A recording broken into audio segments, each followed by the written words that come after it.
Of Shadow City Mysteries, House of Skye.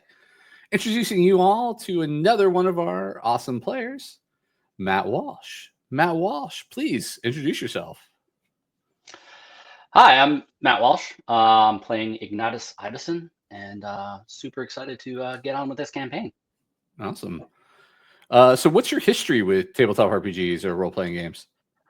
I started in the late 80s, early 90s. I inherited some of the D&D books from my brother. And then my friends and we got into some other systems and we played for a number of years. But once I got out of high school and got into college, I kind of lost contact with my group and stopped playing for about 20 or so years, only really getting back into tabletop RPGs when my kids actually got into D&D. I think That's cool. probably inspired by Stranger Things. But so I've only gone back into it the last couple of years. Mostly, while my kids are playing 5e, I'm mostly playing some old school and retro games with some other people around my age, my generation from that time frame. So understood. Do you remember your first RPG character? I do not. I want to say I made a fighter and played one of the solo campaigns from like the original D&D box set. Might have been my first one. But I do not remember what he was. All right. I think I do remember. I remember an Ewok, but that's in a Star Wars campaign. But yes, we did play some Star Wars. But I think before that though, I think we had some mutants in Teenage Mutant Ninja We did. We had some Teenage Mutant Turtles. We had riffs too. So, yeah. But I think TMNT was our intro to the Palladium system there. It was a good intro.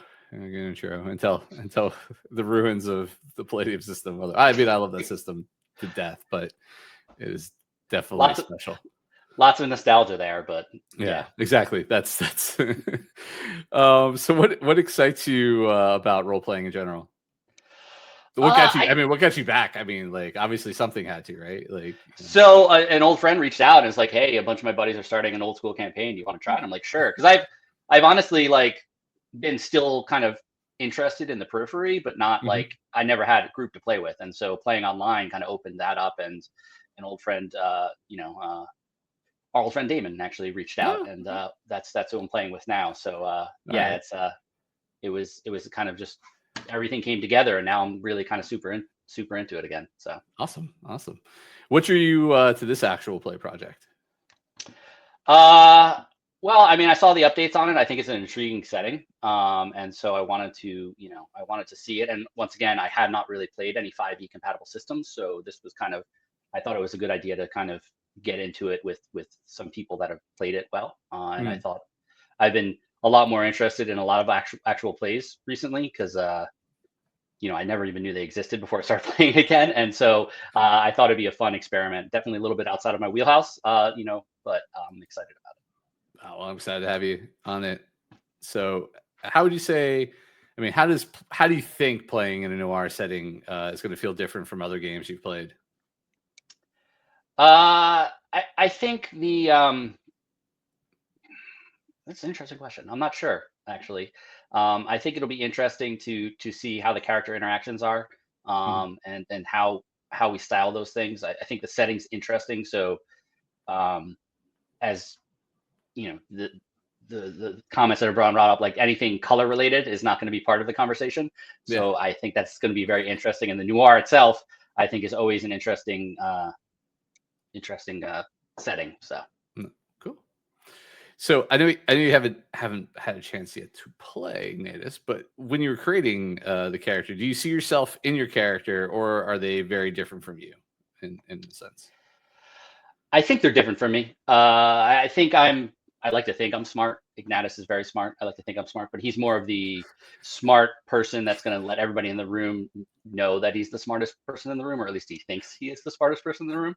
I'm a little bit more low key, if in that way. And I consider myself somewhat relatable, and people like me, and he's definitely the person that tends to rub people the wrong way. Exciting. And you mentioned they're smart. So why did you pick the class you picked for your character, which is Savant? I thought it was intriguing. It's an interesting combination of the special abilities and using the intelligence and the investigation. I'm a very critical. I'm a very much a thinker when I'm playing games. I'm trying to solve the puzzles all the time, and so I thought that it was a great fit for what I want to do. Personality wise might be a little different, but I really like to kind of solve those puzzles and think things through. So awesome. Well, definitely there's some really cool abilities that they have that definitely help with that. And then not sure, do you want to mention faction, or I mean it's or more of a find out and play? I can mention it. I'm not sure I can pronounce it correctly, but the Cult of Tenebris intrigued me because I originally had thought of his history as going to church school and not enjoying church school, and so when I read about that faction, it seemed like it was against the church, so I thought it was a good fit. Yeah, it's pretty spot on. It's definitely the opposite side of the spectrum, that's for sure. Yeah. So going back to Ignatus a little bit more, again, I know you're still filling out the character or whatever, but if your character had a signature drink, what would it be? I think it'd be a vodka martini with a twist. I feel like he wants to project this high classness that, while he does have the heritage of being a cousin to one of the major houses, he doesn't quite live that life, and he would kind of project it a little bit. That makes sense. And then, I mean, I think you kind of touched on this a little bit, but are they more of a planner or an improviser? More of a planner. But I do like the savant class in terms of having that flexibility and those abilities that you can improvise when necessary. I think he would walk into a situation with a plan, but he would utilize his abilities to most likely improvise his way out of that plan if it goes bad. Right. Every plan's as good until it encounters the enemy. So yep. If your character had to pick a theme song, what would it be? Oh, that's a good question. Islands in the Stream? No.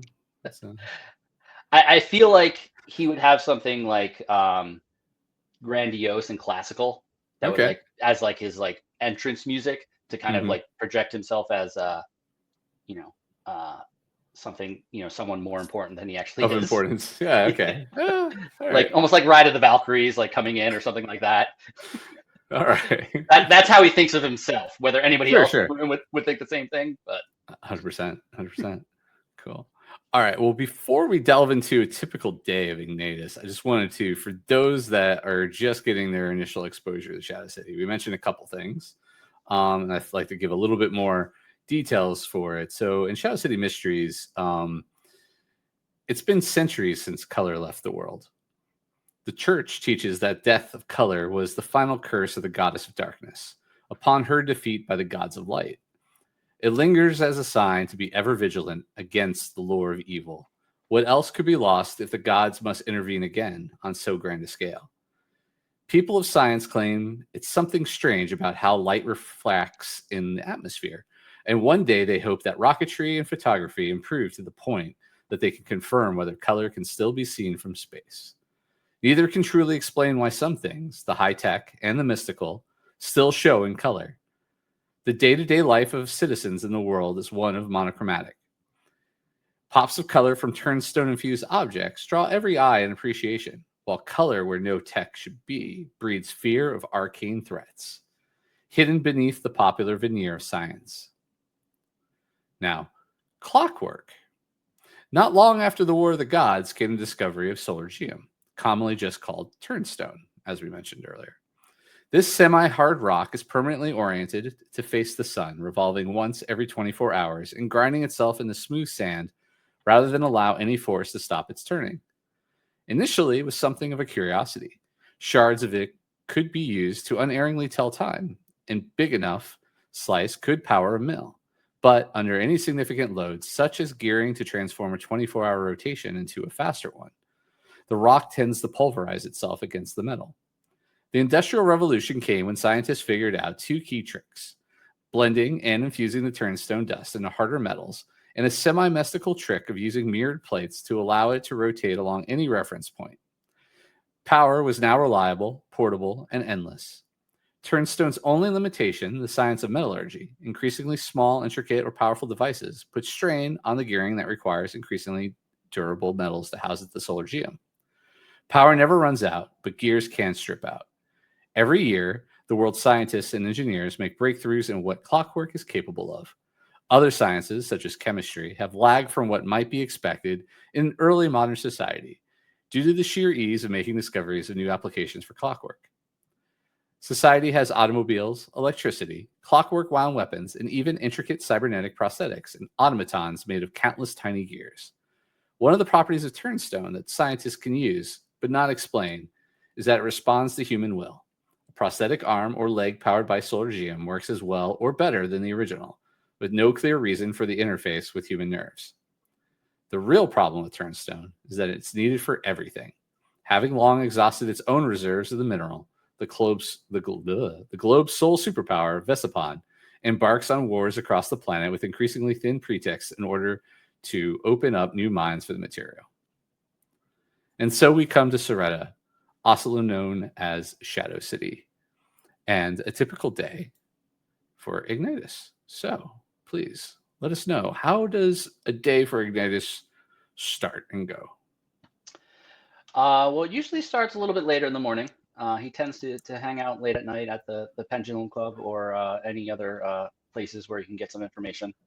And he would wake out and roll out of bed and immediately go to some of the lower end bars in the area to kind of follow up on some of the investigations he may be currently doing, because Ignatus is for hire as an investigator in order to give him his income. Not bad. Where do you think you'd find yourself on a Tuesday? On a Tuesday well, he'd always try and make his way to the Pendulum Club at some point in the evening. But usually he would not get kicked out, but he would exhaust his contacts there and often wind up at a more less reputable place. Understood. Well, before Ignatus gets kicked out, or perhaps runs the limits of what the bartender considers a tab at the bar. The bartender mentions to you that seems it's your lucky day today. There's a couple in the corner that decided to cover your tab and buy you one more drink if you like. But they said they like your company over in the corner. He's never one to turn down a free drink and contacts at the Pendulum Club, so he will accept, and he will make his way over to the corner. Do you want to maybe perception or anything before you do it, or just let's just waddle on over there? Let's see, yeah. So I mean, once again, no experience with 5e, so you might have to prompt me for some of these things. Yeah, no problem at all. Yeah, so that is what, a D20, right? Yeah. So all you have to do is roll. If you pull up your character sheet under the journal. Yeah. Click it. And then you should just be able to click the skill. Perception. All right. Did that? I heard nothing, but maybe it did. I heard something for me. It did. I don't know why I didn't hear it. All right, yeah. 10. Okay. So let's see what Ignatus sees. So as you are kind of looking around, you notice a number of things about the scene that catch your interest. The first of all is there's a very large, old, ratty raven perched nearby up in the rafters, just slightly above where the couple, as the bartender put it. You also notice a very pale individual in the sitting with a parasol next to them. There's more descriptions.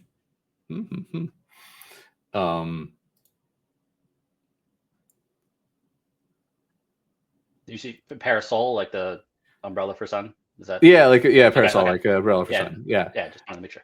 Yeah, no problem. Good clarification. So yeah, they're a pale figure. They're draped in a fine kimono-styled silk, paired with perfectly pressed trousers, and they're sitting with a delicate parasol in one hand, kind of against the table, and they have a tiny, stylish hat perched just so atop their head. And they seem to have very watchful eyes that are taking in every detail of the Pendulum Club.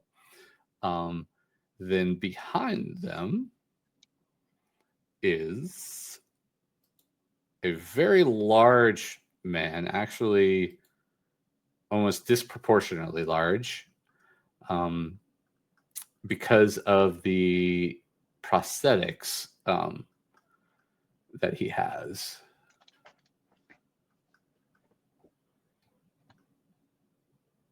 So much of their bodies, it seems to be made of clockwork prosthetics. Their lower skull and jaw is visibly mechanical.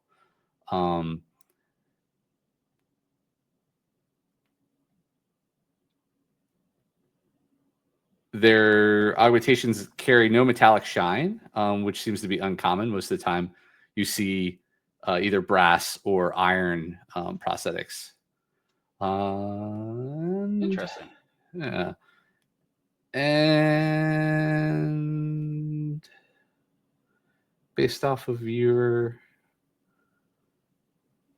perception, yeah, they're clean muted. And you catch some faint markings etched into the metal. They appear to be maybe military symbols, though not immediately identifiable. Perhaps if you rolled history, you might know more regarding that.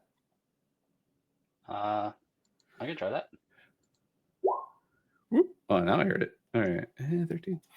So, yeah, the insignia is definitely Vesiponian military in origin, most likely the Navy. And you recall rumors of a man dishonorably discharged under mysterious circumstances that might match this person's description. You think you faintly remember the name Hans. Oh, okay. And what were there? The raven, you noticed, also has a cataract clouded eye that gives it a strange look. And its gaze feels oddly fixed, like sharper than most birds. Is it one eye is cataract or both? No, just one. Okay. Yeah. And his wings are all kind of molted. As if he's a large bird, but he looks like an old bird. But again, seeing a raven is not, again, unusual in Shadow City, as it is, I wouldn't say widely known, but it is mostly known that the Society of Ravens keep, a lot of those families keep ravens as pets and as messengers. So Okay. But one as old as this would be somewhat rare. So relatively, yeah. I mean, so ravens in captivity can live a very long age. This one looks extremely old and have maybe live longer than it should. Okay. Yeah. Perhaps wishing the sweet release of death on itself, but maybe not. It's yeah. The he's lived a long birded life. This is really what it's come down to. Okay. Yeah. So Yes. Yes. So yeah, I'll make my way over with my new drink. Your new drink, excellent. As you approach the person sitting down with the parasol, Ignatus Ibison, you have always lived in the margins of legacy, close enough to taste the weight of the Skye name, yet distant enough to be overlooked. That time has ended. House Skye has returned, and you are summoned to step into its story. And then the large man says, Skye Estate at week's end. You will not be alone. Oh, I am most welcome to join and help you lead the House of Skye. It has been my desire for the longest time. Oh, good. then you already understand. This is not simply imitation, it is recognition, the first step into a life larger than you imagined. So Ignatus is like visibly like excited now because this is what he's wanted for the longest time, but he could never get an inroads. So Ignatus is like, there's nothing more that I desire, and when at week's end, at what time do you need me there? They slide a folded black card across the table. It has the Skye crest pressed in burnished gold, and it's set as if like to place a contract, but certainly will be read. And on it says, "By will of Eston Skye, your presence is required at the Skye estate at week's end. Attend and take your place in what comes next." And there's a time and a date, so basically for Friday at a suitable time. Okay, yeah, that's fine. Yeah.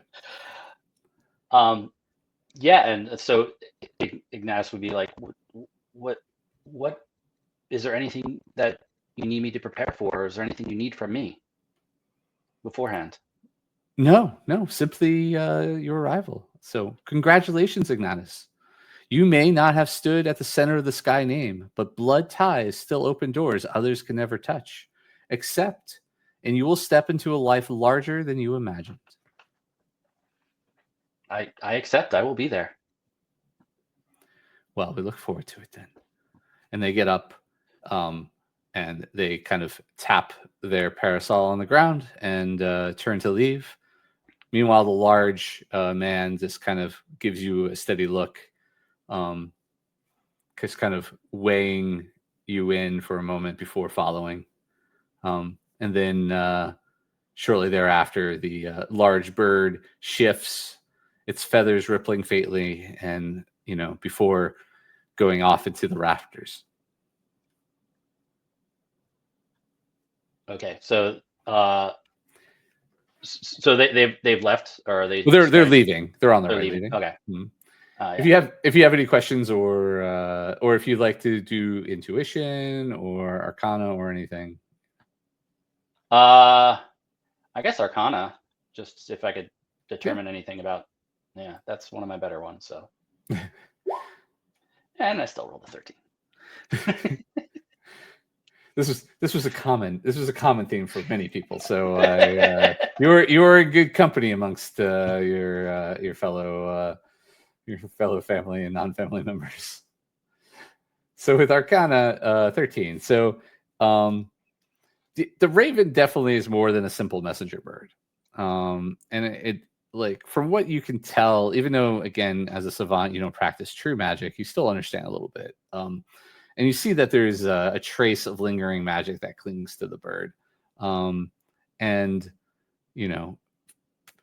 it feels as if also there's a trick of the light, because you feel as if like you actually see a faint dark blue aura about the bird, but that doesn't make any sense. Like that seems unusual, like unheard of.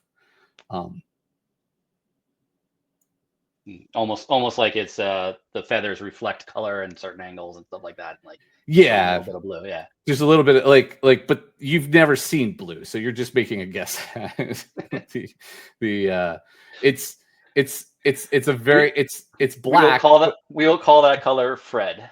No. We'll call that exactly. So it's you've seen Fred for the first time now, and now you would be able to describe Fred to other people who have never seen it before. Okay. Now as far as the large man, his prosthetics are definitely powered by turnstone. They have to be, right? That's the only way they kind of work. However, you've seen both iron and brass prosthetics before, and generally they have a color to them, a metallic color. But these appear to indicate they have just this. These only have like the faintest glow, indicating that they use the bare minimum of turnstone in order to function. And so when he leaves, I'm particularly interested, like because you said he's a large individual. Is he moving like a large lumbering individual, or is he moving smoothly? He moves very smoothly. Okay. Yeah. Yeah. So which tells you another thing, that these prosthetics are definitely bespoke to him. And And is there a noticeable like thud when he steps, in terms of like he appears to be oh, he's heavily yes. weighted? Okay. There is still heavily weight to it. Yeah. Okay. But he does not move in a lumbering way. Yeah. Okay. Yeah. He moves like Bam Bam Bigelow. I get that. I understand that reference.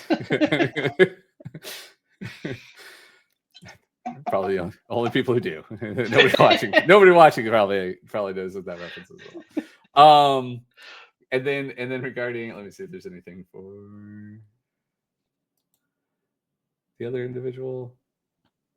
So the other individual had no visible arcane symbols on them.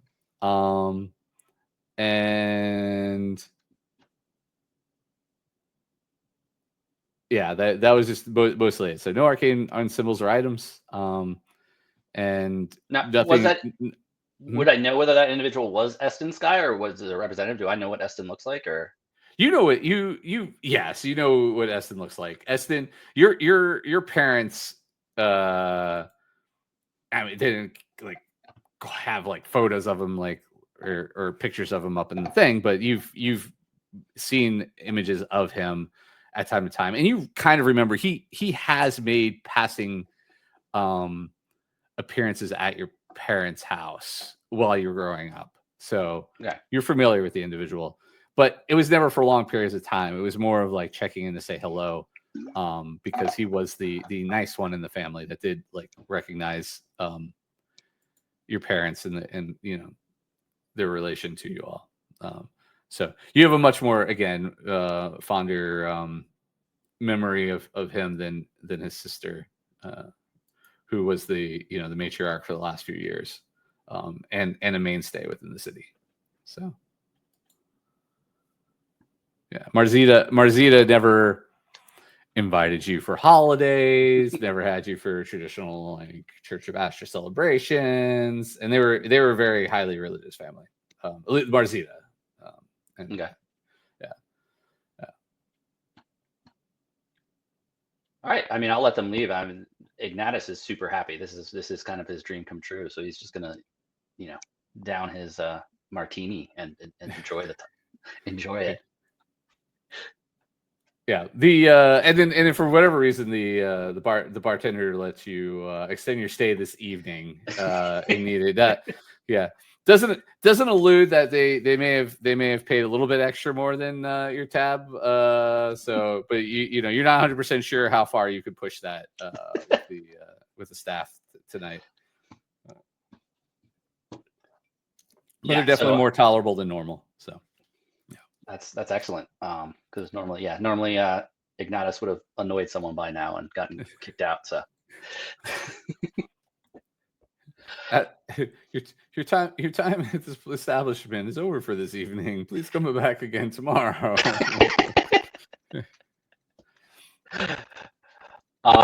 Yeah. So I mean, if he'll definitely enjoy himself there and see whether there's anybody else at the bar that looks intriguing.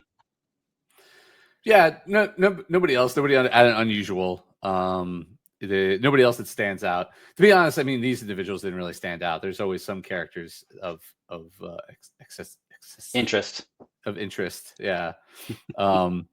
At the Pendulum Club, but tonight they were probably the most interest. But no one else seems to be watching you or paying attention to you or anything like that. So yeah. And the rest of your evening and the rest of the week goes by uneventfully, or as eventfully as you like it, but nothing more outstanding than the invitation that you've received already. So yeah, so I mean that sounds great to me. Yeah. So how would you like to on Friday? How would you like to get to? Let's switch this up a little bit. So the Pendulum Club is here. So this is where you spend most of your days and evenings, before moving around to other bars and clubs around the city. The Skye Estate is way outside of the city. And even so, like the train will take you most of the way there, but you still would have to take some kind of private transport to get out that not that far on a Friday evening or any evening, to be honest. Yeah, so I mean, I don't, I would take the train as far as they could go, and then are there taxis, or I mean, what's the There are equivalent of- taxis. Yeah, there's taxis. There, I mean, within the city, there are like trucks you can jump into the back of. There's a number of other trolleys and so forth besides the train around the city. But outside of that, and once you go into Silverwood or the West Hills and so forth, you usually need private or your own transportation, which none of you all have, or private transportation to take you out that way. So, but it's easy enough to get a taxi. Yeah. So Right. yeah, Ignatus would get a taxi. He wouldn't want to show up riding on the back of a truck or anything like that. So Good plan. Is Ignatus the kind to get there early, right on time, or fashionably late? he would be like 30 minutes early because he's so excited. So Okay. All right. As you but he'd probably get there and like get to the gate and be like pacing back and forth about like, am I too early? Am I not? sure. So he'd probably wind up like ringing the gate or however the entryway is, probably around like 15 minutes early. So. Okay.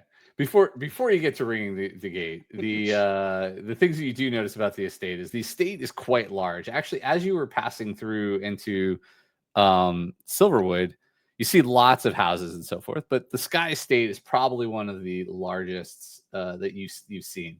Now, that being said, it is also the most unkept and unwell lit of the estates that you've passed by. Only the front central portion of the estate is lit, which is saying something because they have unlimited power in the city. So if you wanted to, you could light up anything, but it seems that they don't, mostly because of disuse and upkeep. So it looks like the building itself is in slight repair. At least the front has been repaired and kind of touched up a little bit. And it seems like there are other works that are going on, but only the front central area of the estate appears to be lit. And presumably Ignatus had tried to get in there before. So was that the case with when the sister was the head of the family before they disappeared, like in terms of occupation or like? Actually in recent years, so her passing was very recent, but you would have been trying within like the last 5-10 years. And in that time, you know that her husband and her children had already passed away, so she'd kind of been a recluse, but did not welcome any visitors. Okay. And so this actually looks probably better than you've seen it in the last couple years. Okay. And so it was probably about 10 years ago when it started to fall in the disrepair. And then it definitely probably haven't bothered within a year or so of visiting. I mean, up to you, but not much. But this definitely looks like a sign of some work. Before that, there was no, like, maybe even more minimal lights. This looks like at least it's lit to greet guests through the front gate. The front gate's repaired, and it probably looks like a little bit of security has been added to the estate since the last time you visited. Okay, all right, yeah, that gives me a better idea of where it is versus where it was. So exactly, yeah. Any, I don't know, perception? If you want to just take a look at, I guess while he's pacing out there, determining on when to go in, yeah, I'll just try and see if I notice anything about the estate that's significantly different.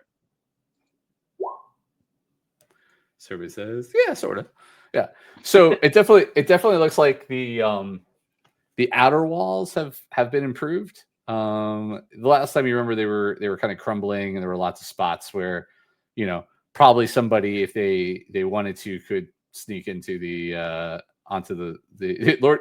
You tried probably a few times, but again, everything was overgrown and there really wasn't much. So it still looks like there's overgrowth and everything, but it looks like at least the walls have been repaired. The gates have been repaired. So there's, the front of the building has definitely been repaired.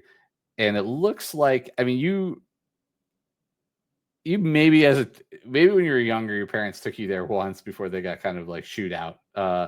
So it looks like at least the general living quarters area of the has been, I don't want to say repaired, but at least set up for it to be livable. So yeah. Okay. Yeah.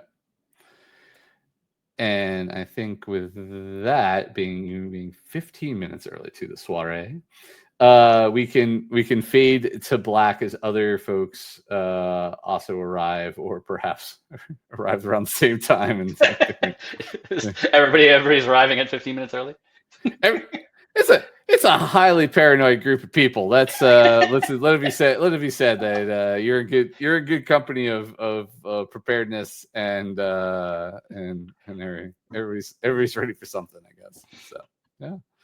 All right. Well, thank you, Matt. I really appreciate you doing this, and we're looking forward to picking up with Ignatus at the start of the first session with everyone on September 7th at 9 p.m. Eastern time on Twitch or YouTube.